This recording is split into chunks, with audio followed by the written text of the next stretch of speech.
நமக்கு அந்த மடிப்பு எல்லாமே விழும் கரெக்டா இந்த இடத்துல. அடுத்தது இங்க, நெக்ஸ்ட் இந்த பாயிண்ட்டுக்கும் இந்த பாயிண்ட் உங்களுக்கு மறுபடியும் கன்ஃபியூஸா இருக்குன்னா ஒரு இடத்துல அப்படி மடக்கி பாருங்க. ஓகே, இப்போ நமக்கு பாயிண்ட் எல்லாம் கிடைச்சிச்சா? இந்த மாதிரி பண்றப்போ நமக்கு வந்து ஃப்ரண்ட்ல வந்து ஓப்பன் வந்து விழாது. ஓகேவா?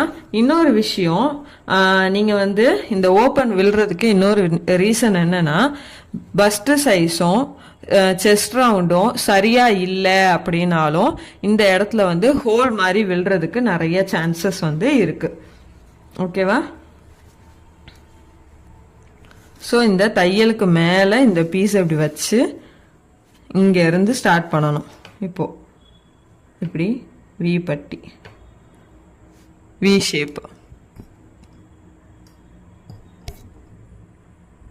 ஓகேவா?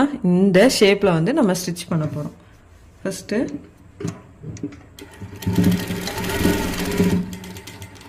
முடி ஸ்டார்ட் பண்றப்போ ரஃப் தையல் போட்டு ஸ்டார்ட் பண்ணிக்கோங்க.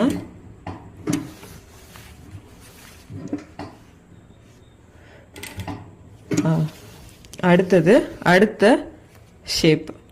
இப்போ இந்த இடத்துல சின்னதா போதும், ரொம்ப வேண்டாம், சரிங்களா? சின்ன சைஸ்ல வந்து நம்ம ஸ்டிச் பண்ணா போதும். நீங்க இங்க ஸ்டிச்சிங் வந்து கரெக்டா இந்த ஓரத்திலே வந்து போடணும். இப்படி போடலை அப்படின்னா இந்த இடத்துலயும் ஹோல் விழுந்துரும், சரிங்களா?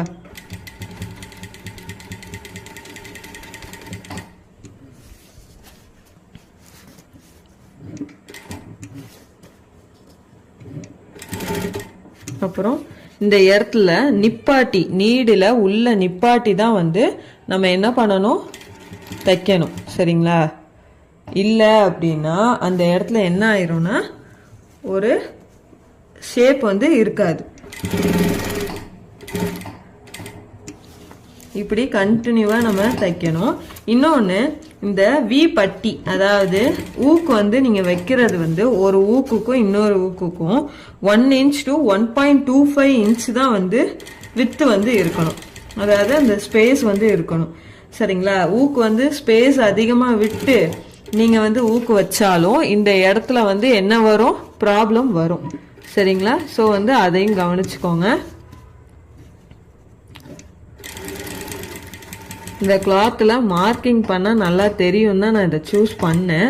ஸோ தெரியலன்னா சொல்லுங்கள், கண்டினியூவாக நான் ப்ரீவியஸ் வீடியோ வந்து நான் வந்து மேலே ஐக்கானில் வந்து கொடுக்குறேன். ஸோ அது வந்து